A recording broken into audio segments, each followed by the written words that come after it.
कोई डाउट नहीं है इस बात को कहने में कि नाबार्ड ग्रेड ए या फिर नाबार्ड ग्रेड बी की जॉब एक अच्छी जॉब है, बट इस बात में भी कोई संदेह नहीं है कि एग्जामिनेशन या फिर जो सिलेक्शन प्रोसेस है वो बहुत डिफिकल्ट है। जब हम बहुत डिफिकल्ट की बात करते हैं, डिफिकल्ट कैसे है?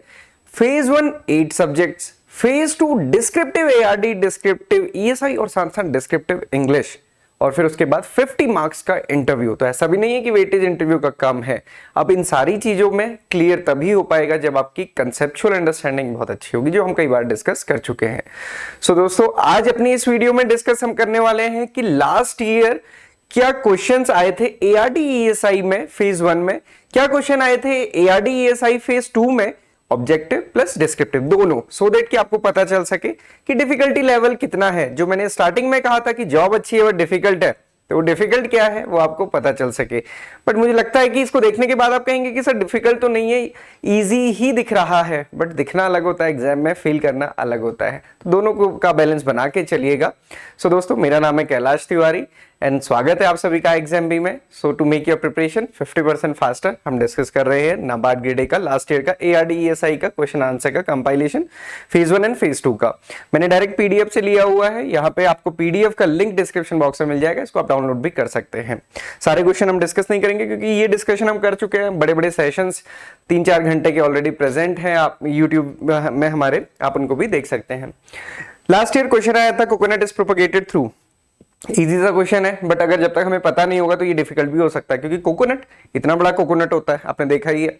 कोकोनट वही सीड पूरा का पूरा यूज किया जाता है नेक्स्ट प्लांट को प्रोपगेट करने के लिए। और मुझे याद है कि ये क्वेश्चन हमने लिया था अपने एक सुपर सेशन में, जो मैराथन सेशन होते हैं उसमें लिया था नाबार्ड प्रीलिम से पहले ही। So coconut is propagated through. उसके बाद ये वाले क्वेश्चंस काफी थे जिसमें कि डेफिनेशन बेस्ड अंडरस्टैंडिंग पूछी गई थी, जैसे क्लाइमेट स्मार्ट एग्रीकल्चर की, देन सस्टेनेबल एग्रीकल्चर। अब आप देखिए climate smart agriculture, sustainable agriculture, इसी तरह प्रिसीजन फार्मिंग, इनकी डेफिनेशंस पूछी गई थी। तो आपको ये क्लियर कट आइडिया होना चाहिए कि इनके बीच में डिफरेंसेस क्या है। ओके, देन डेफिशिएंसी से रिलेटेड क्वेश्चन थे। देन उसके अलावा ये क्वेश्चन देखिए कितना डिफिकल्ट था कि botanical name of teak.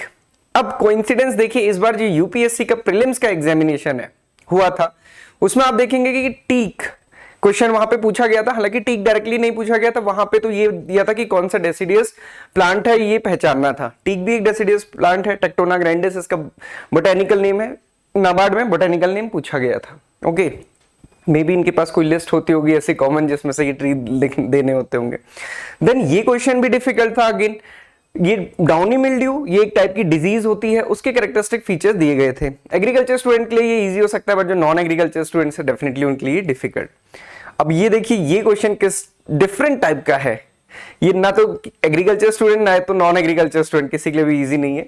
Highest cut रोज की सेल किस दिन होती है? कमेंट बॉक्स में बताइएगा कि किस दिन होती है। Rose day, valentine's day, mother's day, father's day, Christmas day, किस दिन होती है? क्या डेटा है, क्या रिपोर्ट है, कुछ नहीं पता।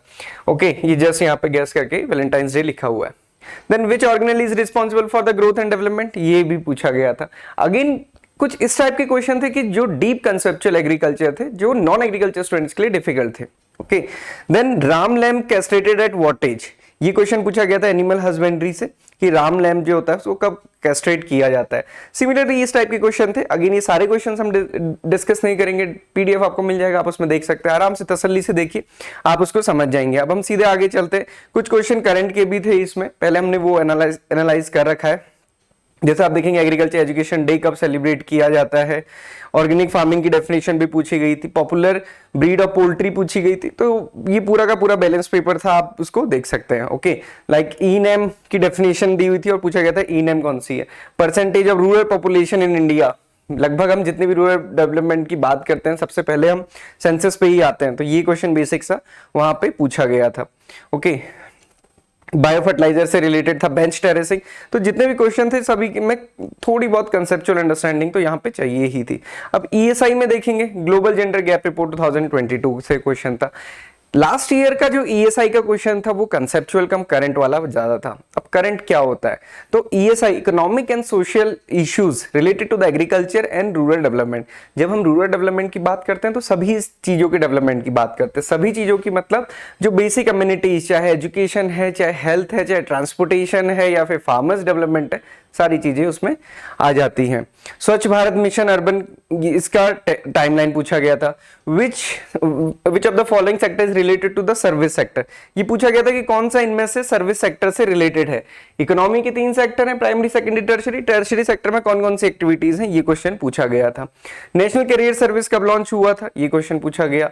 मैटरनिटी बेनिफिट एक्ट, क्योंकि हेल्थ से related questions, health related schemes पूछी ही जाती हैं, तो वो क्वेश्चन भी यहाँ पे था।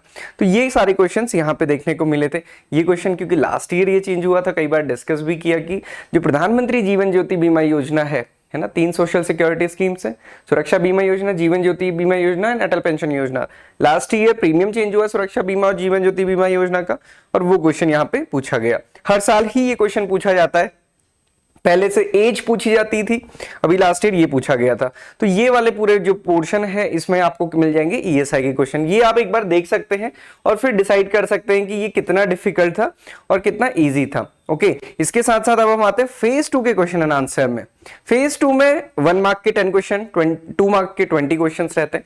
1 मार्क के क्वेश्चन देखेंगे, स्ट्रॉबेरी का बोटेनिकल नेम पूछा गया था, साइंटिफिक प्रोसेस पूछी गई थी वर्मी कंपोस्ट की, soil that comprises both sand silt organic matter, उसको हम क्या कहते हैं, पीडीएस में राशन का पेडी का रेट पूछा हुआ था। तो इस टाइप से क्वेश्चन थे। अब जो 2 मार्क के क्वेश्चन होते हैं वो भी आपको यहाँ पे मिल जाएंगे, और 2 मार्क के क्वेश्चन का आपको स्ट्रक्चर भी पता चल जाएगा कि यहाँ पे पहले एक पैराग्राफ दिया रहता है, पैराग्राफ के बेसिस पे क्वेश्चन होते हैं, पैराग्राफ में उनके आंसर नहीं मिलते हैं ना, रीडिंग कॉम्प्रिहेंशन तो है नहीं, तो उससे रिलेटेड ये रहता है। और कई बार ये होता है कि यहाँ पे एक फिल इन द ब्लैंक छोड़ा होगा और उसको आपको फिल करना होगा, ब्लैंक छोड़ा होगा फिल आपको करना होगा। तो ये 2 मार्क के क्वेश्चन है, इनको भी आप एक बार देख सकते हैं। मैं थोड़ा सा इसमें स्पीडली चल रहा हूँ क्योंकि जैसे मैंने आपको बताया कि वो जिसमें हमने हर एक क्वेश्चन को डिस्कस किया है, वो लाइव सेशन के अंदर जाके आप देखेंगे तो आपको मिल जाएगा नाबार्ड का मेंस का लाइव सेशन, और उसका लिंक भी हम यहाँ पे डिस्क्रिप्शन बॉक्स में लगा देंगे।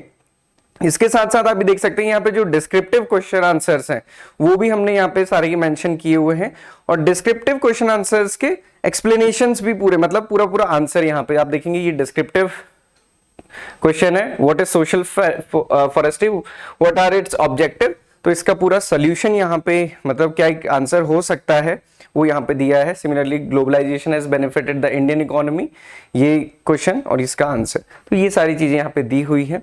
आप इसको डाउनलोड कर सकते हैं, एक बार पेपर दीजिए और फिर एनालाइज कीजिए, उसके बाद बताइए कि डिफिकल्ट है कि नहीं है। डिफिकल्ट तो डेफिनेटली है, उसमें कोई डाउट नहीं है, बट क्या ऐसा है कि जो हो ही नहीं सकता, ये आपको डिसाइड करना है।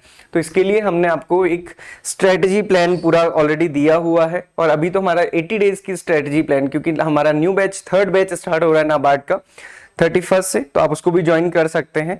तो इसमें आप देखेंगे कि हमने टॉपिक वाइज हर एक दिन एक लेक्चर रखा हुआ है जो कि अगस्त 15 तक चलेगा, और हालांकि उसके पहले अगर नोटिफिकेशन आता है तो ये सारी चीजें फिर से चेंज कर दी जाती हैं क्लासेस अकॉर्डिंगली। आप इसमें देखेंगे क्लासेस हैं 170 प्लस लाइव क्लासेस, और इस पूरी स्ट्रेटजी एंड रोड मैप कैसे कैसे आपको किस सब्जेक्ट को कवर करना है वो पूरा हमने यहाँ पे दिया हुआ है। इस पीडीएफ को भी आप डाउनलोड कर सकते हैं।